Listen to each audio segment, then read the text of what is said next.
شادی کرنی ہے تو 40 سال کی عمر میں کرنی ہے، جب صحیح سے بڈھے ہو جاؤ۔ سمجھ میں آ رہی ہے میری بات؟ اور اگر کرنی ہے تو 40 سال میں کرو جب صحیح سے بڈھے ہو جاؤ۔ تو مجھے بڑا اچھا لگا وہ نا، یہ بالکل الٹا کر کے یہ دونوں ساتھ ساتھ۔ وہ مجھے وہ ان کا پرینک یاد آ رہا ہے، ایک لڑکوں نے پرینک بنایا ہے، میرے ہر چیز کو الٹا کیا ہوا ہے انہوں نے، تو ہر ایک کی نقل اتاری ہے نا، اس میں نقل اتارتے میں وہ یہ کہہ رہے ہیں کہ اگر سارا دنیا الٹی ہو جائے تو کیسے نظام چلے گا۔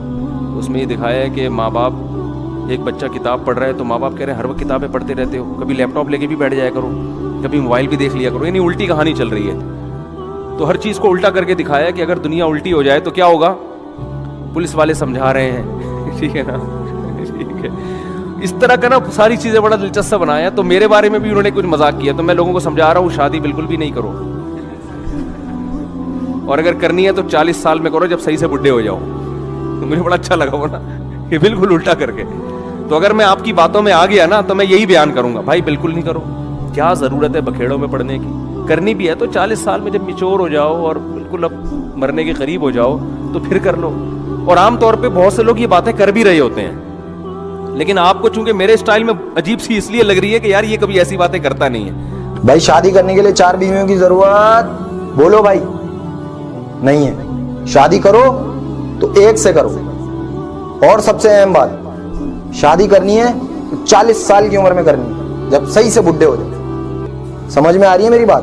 تو مجھے بڑا اچھا لگا تھا، میں نے ان کو بلا کے پھر ان کا تھوڑا سا ان کو بتایا کہ مجھے بڑا اچھا اسٹائل لگا آپ کا۔ خیر وہ ہیں بھی دیندار نا، تھوڑے سے اچھے، یعنی کوئی بے حیائی نہیں ہوتی ان کے جو وہ اس طرح کے وہ کرتے ہیں۔ خیر تو اللہ تعالیٰ نے کھانے، میں بتا رہا تھا کہ دیکھو دودھ پینا سمجھ میں آ گیا، تو میں یہ عرض کر رہا تھا کہ جو فطری چیزیں ہیں، نیچر ہے، وہ چینج نہیں ہوتی۔ اب بچوں کو بچوں جیسا ماحول چاہیے، اور بڑوں کو آج بھی کھجور بھی چاہیے، دودھ بھی چاہیے، اناج بھی چاہیے، بغیر بیڑا غرق کر دے گا اس اناج کا۔ جس کنڈیشن میں، جس فارم میں اللہ نے دیا ہے نا، اسی فارم میں کھانا پڑے گا آپ کو۔ تو آپ دودھ اگر چاہتے ہو نا فائدہ اٹھاؤ تو تازہ دودھ پیو، لیکن اس ٹینشن میں لوگ پڑتے اس لیے نہیں ہے کہ اس کے لیے بھینس پالنی پڑتی ہے، یا بکری پالنی پڑتی ہے، یا اونٹنی پالنی پڑتی ہے، یا گائے پالنی پڑتی ہے۔ تو پال لو، کیا جا رہا ہے بھائی، صحت سے بڑھ کر کوئی چیز ہے؟ اتنا پیسہ تم نے بحریہ ٹاؤن میں لگا دیا پلاٹ لینے کے چکر میں۔ یار ایک چھوٹا سا کچا پلاٹ لیتے، ایک بندے کو اجرت پہ بھینس دے کے رکھتے کہ یار یہ ہمارے گھر کا تازہ دودھ بھینس سے آئے گا، جو بچے گا وہ بیچ دیں گے اور تیری اجرت بھی یہیں سے نکلے گی، جو بکے گا اسی سے تیری تنخواہ، یہ گوبر شوبر تو نے صاف کرنا ہے۔ تو اس میں کیا جا رہا ہے؟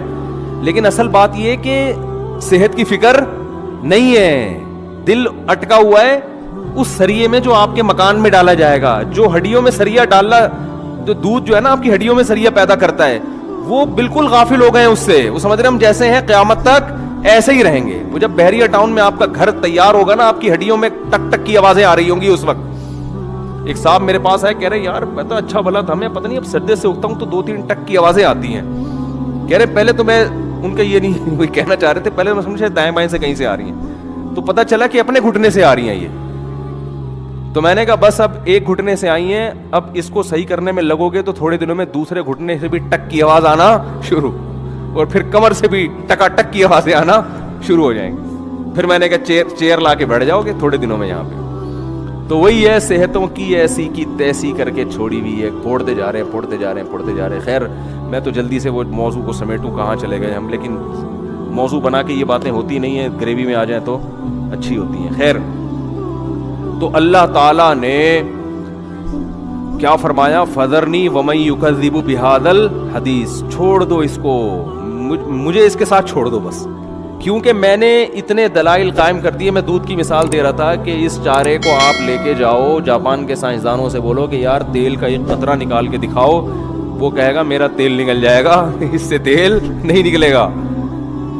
تو اللہ فرماتے ہیں کہ تم، اگر اللہ بادام کھلانے کا حکم دے دیتے بھینس کو تو ہم کہتے ہیں اللہ پھر ہم خود ہی نہ کھا لیں، اتنی ٹینشن اور اتنا مہنگا بادام، تو دودھ کتنا مہنگا نکلے گا۔